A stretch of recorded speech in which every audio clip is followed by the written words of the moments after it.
kajian ngapak ngaji Ahad pagi ya di Barat. Pada kesempatan pagi hari ini kita akan membahas tentang hubungan benda sakral dengan jin, ya, hubungan antara benda sakral dengan jin atau setan. Ini menyangkut masalah akidah dan tauhid, ya. Apalagi banyak sekali beberapa masyarakat yang tanya kepada kami tentang hukum, misalnya hukum mempunyai keris, ya, pusaka, tombak, kemudian bujang, atau beberapa senjata-senjata peninggalan dari leluhurnya dulu. Apakah senjata-senjata tersebut secara otomatis akan mengundang jin atau tidak? Nah, ini akan kita bahas dari bahasan yang secara umum, yakni hubungan antara benda yang disakralkan atau dianggap sakti, benda-benda yang dianggap mempunyai tuah-tuah tertentu, benda-benda yang dianggap mempunyai daya kekuatan tersendiri di sisi Allah Subhanahu wa Ta'ala. Dan bahkan tidak jarang kita sering mendengar, ya, atau bahkan melihat video-video baik yang terekam di YouTube, di Facebook atau Instagram tentang pusaka-pusaka atau benda-benda yang memang dianggap mempunyai kekuatan tertentu, dia bisa bergerak-gerak sendiri. Bagaimana pandangan syariat Islam mengenai hal tersebut? Apakah ada, ya, riwayat-riwayat dari Nabi SAW atau dari para salafun salih atau penjelasan dari para ulama tentang kejadian-kejadian yang di luar nalar manusia tersebut? Ya. Di buku saya Risalah Pelebur Jin Leluhur halaman 212, saya kutipkan tafsirnya Al-Imam Al-Baghawi rahimahullah ketika menafsirkan surat An-Nisa ayat 117. Iyad'una min dunihi illa inatha wa iyad'una illa syaitanan marida. Yang mereka sembah selain Allah itu tidak lain hanyalah berhala, inatha, ya. Dan dengan menyembah berhala itu mereka tidak lain hanyalah menyembah setan. Al-Imam Al-Baghawi menyatakan bahwa di setiap berhala, di setiap patung, ya, dalam hal ini mencakup seluruh benda-benda yang dianggap keramat dan sakti.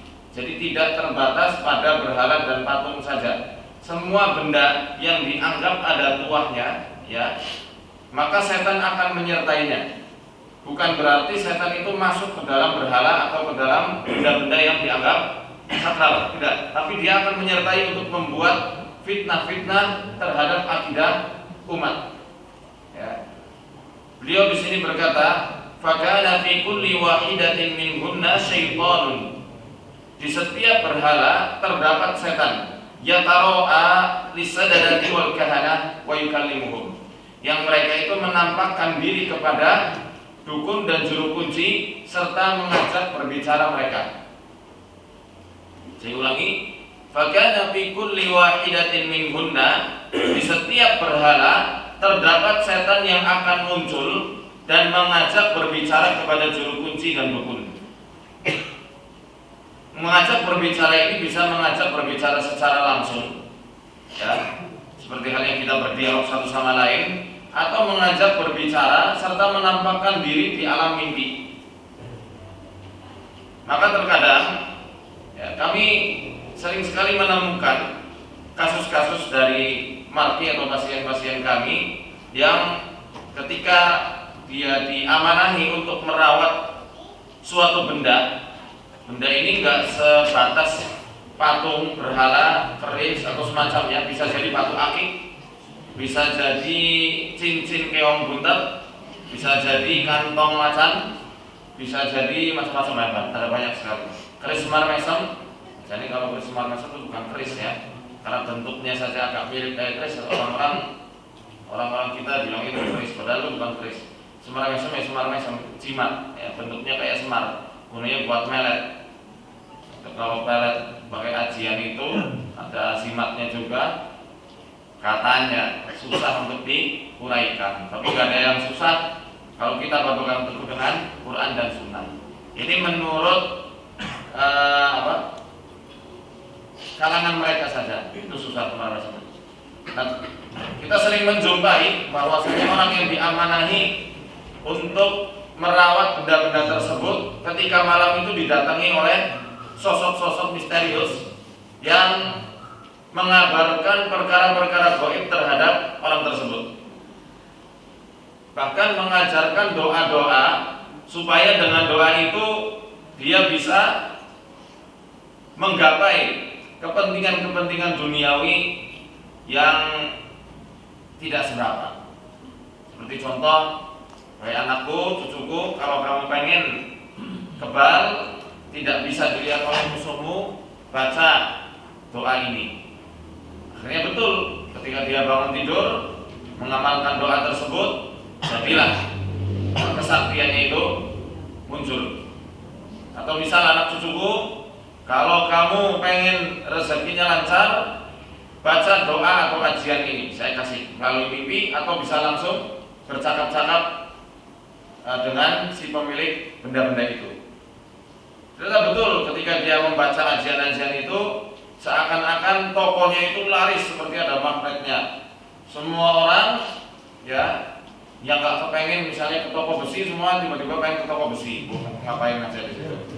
Ya, misal contoh kayak begitu. Dan ini nyata terjadi bapak-bapak dan ibu-ibu sekalian, sangat nyata di sekitaran kita. Dan terkadang mereka itu selain bercakap-cakap melalui mimpi atau secara langsung, ya, berkata dengan suara yang memang bisa didengar oleh telinga, kebanyakannya berkata-katanya melalui suara yang ada di hati. Ya, ngobrolnya itu via hati, kayak telepati antara orang yang memiliki azimat tersebut dengan setan yang menyertai di benda-benda yang dianggap mempunyai tuah atau disakralkan tersebut. Ya, gimana caranya? Ya Allah a'lam. Saya nggak pernah nyoba. Ya, saya punya kakak, saudara saya. Itu ketika melihat keris yang memang sering dirituali, itu melihat seakan-akan keris itu mempunyai mata yang menatap tajam ke arahnya, dan seakan-akan dia itu menjadi orang yang dipilih untuk merawat keris tersebut. Sehingga betul ketika diruqyah reaksinya mirip naga, karena keris yang sering dirawat itu katanya Nogososro, padahal Nogososro yang asli wallahu a'lam gimana. Lebih baik ke botol sosro ya. Dan kembali kepada perkataan saya yang awal tadi, bagaimana hukum memiliki keris, gitu ya. Karena keris ini produk budaya kita, dan keris ini awal mulanya dirancang untuk apa? Untuk senjata. Ya, untuk senjata. Karena keris itu sama saja seperti belati. Hukum memiliki senjata apa? Boleh apa enggak? Boleh. Hukum memiliki senjata aslinya boleh. Karena senjata, ya, yaitu sama halnya seperti perangkat-perangkat keduniawian yang lain. Sama seperti kita memiliki HP, sama seperti kita memiliki pedang katana samurai, memiliki apa lagi contohnya? Pisau dibuat merajani lompok, yang benar-benar senjata, belati, ya, shuriken, kunai, itu sama saja lah. Atau apa namanya, ruyung, itu kan sama-sama senjata. Hukum aslinya boleh saja, tapi ingat belum selesai pembahasannya. Walaupun hukum aslinya boleh karena senjata termasuk bagian dari duniawi, sedangkan dalam kaidah fikih al-aslu fil asya'i al-ibahatu hatta yadulla dalilu ala tahrim. Hukum asal dari keduniawian semuanya itu boleh sampai ada dalil yang melarang. Kalau tentang perkara ibadah kebalikannya. al-aslu fil ibadah at-tahrim hatta yadulla dalilu alaihi. Ya, hukum asli ibadah itu semuanya haram sampai ada dalil yang menyuruhnya. Kebalik ya. Kalau dunia itu semuanya boleh sampai ada yang melarang, ibadah hukum asalnya semua terlarang sampai ada dalil yang menyuruh kita untuk melakukan hal tersebut. Jangan malah bolak-balik ini. Jangan malah memodifikasi suatu ibadah, ya, atau menciptakan ibadah-ibadah baru nanti nyari dalilnya. Jangan seperti itu.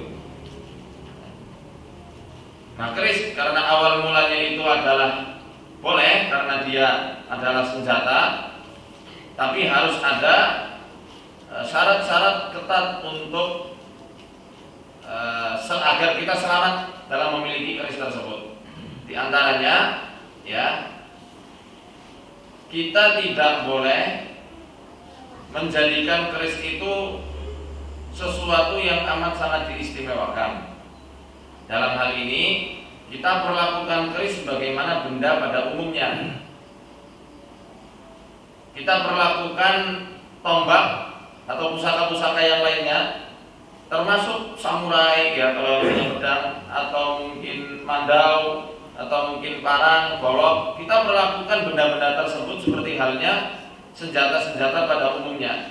Tidak perlu diberikan perlakuan khusus di luar perlakuan kita kepada benda-benda yang wajar. Apa yang dimaksud perlakuan khusus? Nggak perlu ada yang namanya ritual-ritual nyuceni, ya. Kemudian doa-doa khusus ketika nyuceni atau waktu-waktu tertentu ketika akan merawat benda-benda itu. Ya, lakukanlah kapan saja tanpa harus mengkhususkan. Kan biasanya itu waktunya ketika satu surah ya. Satu surah sama ketika muludan. Kenapa tahu? Lawang mbah saya juga kayak begitu dulu. Dilestarikan malah sama om saya. Sebelum saya menyatakan memerangi hal-hal tersebut. Dulu masih, sekarang insya Allah sudah tidak pernah lagi. Dulu masih sering disuceni. Dan pusaka-pusaka punya mbah saya itu selemari atau lemari. Nah, tinggal pilih-pilih yang mau.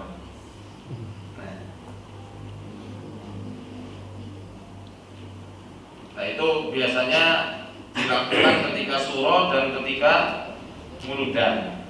Kemudian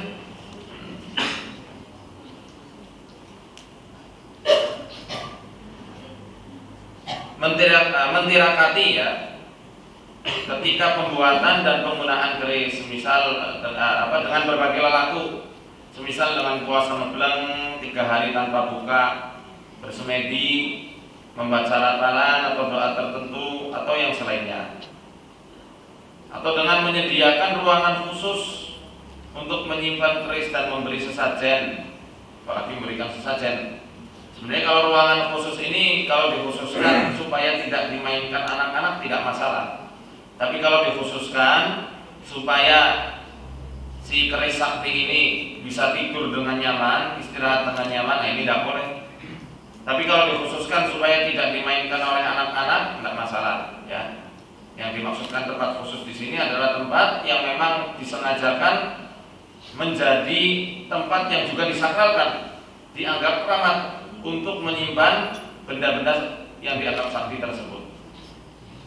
Ya, apalagi dikasih sesajen untuk makan si kerisnya. Kalau keris nggak butuh makan. Kalau kerisnya makan, buangnya lewat mana? Begitu ya.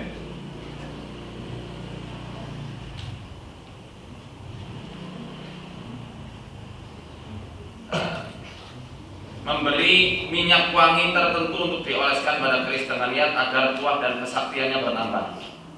Nah, ini memberi minyak wangi khusus. Jadi minyak wanginya harus itu, ya. minyak wanginya sudah ditentukan, tidak boleh selainnya. Ini juga terlarang. Tapi kita sah-sah saja memberikan minyak wangi pada senjata-senjata yang kita miliki, tidak masalah. Tapi jangan dikhususkan minyak wanginya. Misalnya harus menggunakan zafaron, harus menggunakan air mawar misalnya, harus menggunakan minyak kasturi atau minyak-minyak yang lainnya. Ini tidak perlu kita khususkan. Terserah, ya. Mau pakai parfum malaikat subuh ya boleh. Mau pakai minyak wangi yang lainnya boleh saja. Ya, tapi kalau dikhususkan dalam rangka pemujaan dan dalam rangka supaya kesaktian yang ada pada keris tersebut bertambah, ini yang tidak boleh dan masuk kepada ranah kesyirikan. Paham ya? Dan kemudian meyakini keris-keris dengan look-look tertentu itu memiliki kesaktian-kesaktiannya. Ini saya dapatkan dari ensiklopedia keris. Keris apa itu sebenarnya, saya lupa itu. Saya punya bukunya di rumah.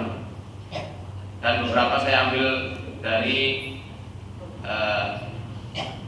blog orang yang memang meyakini keris itu mempunyai daya kekuatan tertentu.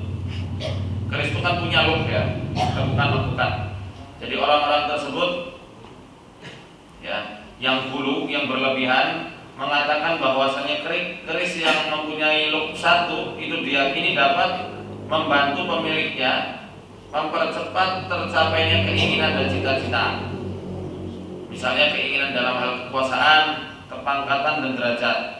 Angka 1 merupakan lambang harapan dan karunia kesejahteraan, kemakmuran dan kemuliaan. Ini dibandingkan keris lurus, keris berlook 1 lebih menandakan kekuatan hasrat duniawi manusia yang ingin dicapai. Ya, biasanya keris look 1 ini mengeluarkan hawa aura yang agak panas dan sifat energi yang tajam. Ini kan sudah menyangkut perkara-perkara gaib ya. Mengeluarkan hawa aura yang agak panas dan sifat energinya yang tajam. Nah, kalau misal kita meyakini hal tersebut, ini terlarang.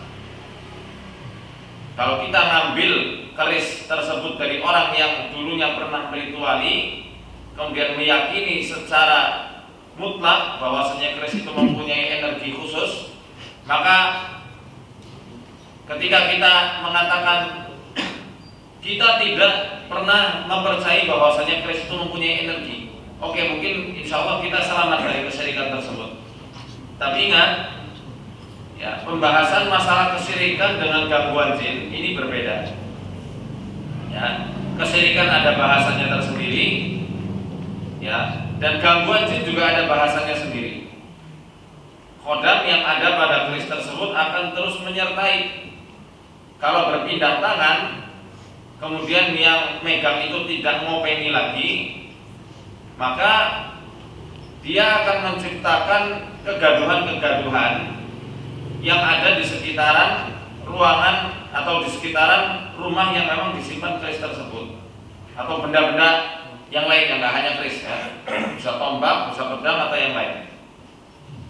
Tiba-tiba kisruh antara suami dengan istri, inginnya hawanya berantem terus karena hawanya panas dan tajam.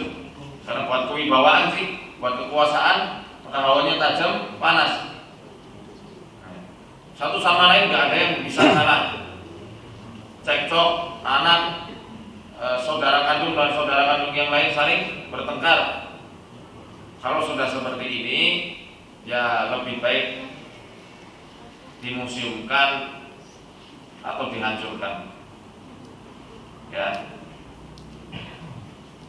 Dan ada beberapa look keris di sini yang dianggap mempunyai daya kesaktiannya masing-masing. Yang mana ketika kita mempercayainya, ya sudah barang tentu akidah kita goyah di situ dan tergoncang.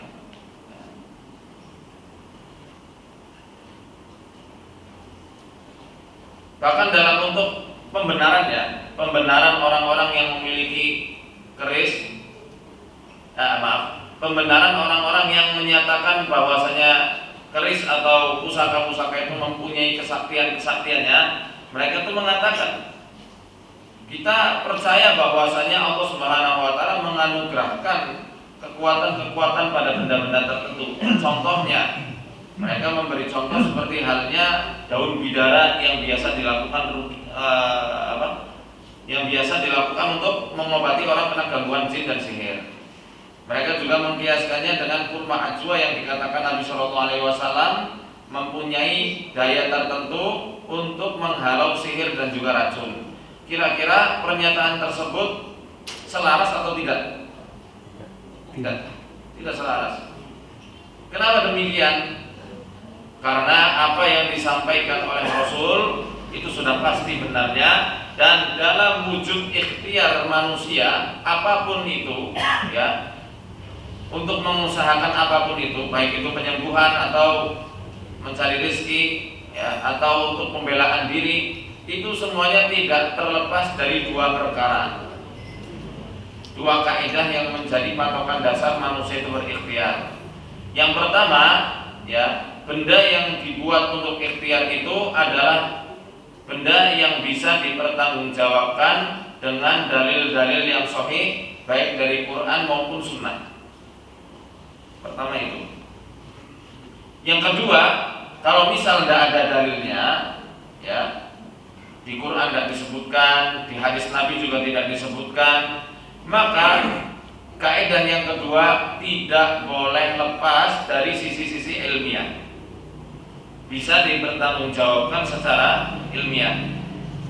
Seperti halnya daun bidara, memang tidak pernah disebutkan Rasul Shallallahu Alaihi Wasallam, ya, mengobati sihir dengan bidara, tetapi unsur dari bidara itu dingin dan mendinginkan, sangat bagus untuk menetralisir hawa panas dari sihir, ain dan juga jin.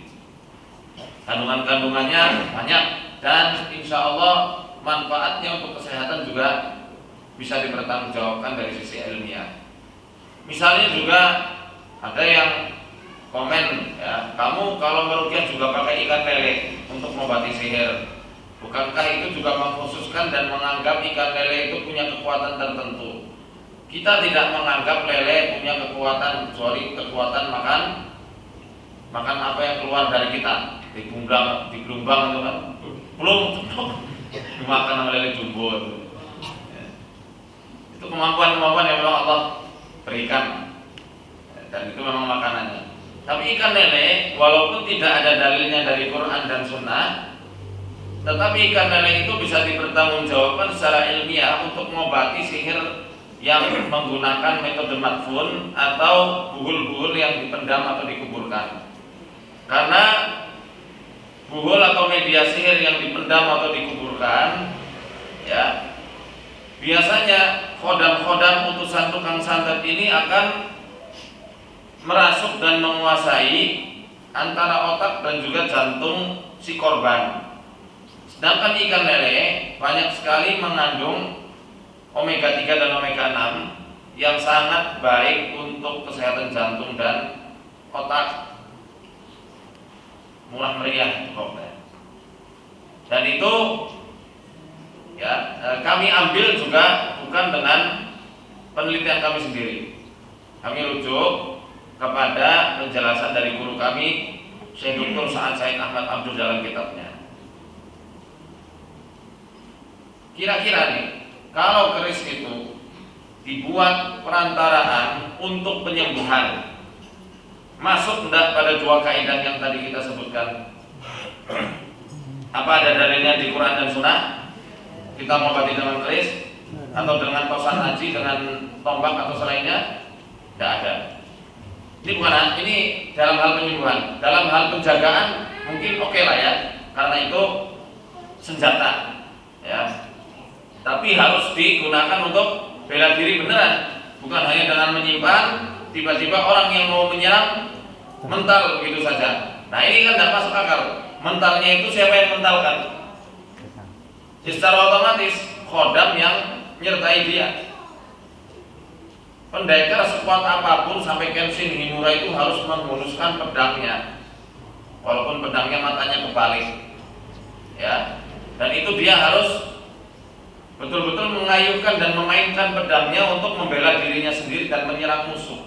Nah kalau misalnya dia kerisnya tidak dia hunus, tombaknya tidak dia arahkan ke musuh untuk membela diri, kemudian musuh itu terpental jauh, ini nggak masuk akal dan tidak bisa dijelaskan secara ilmiah, tidak juga pada nas-nas Quran dan Sunnah.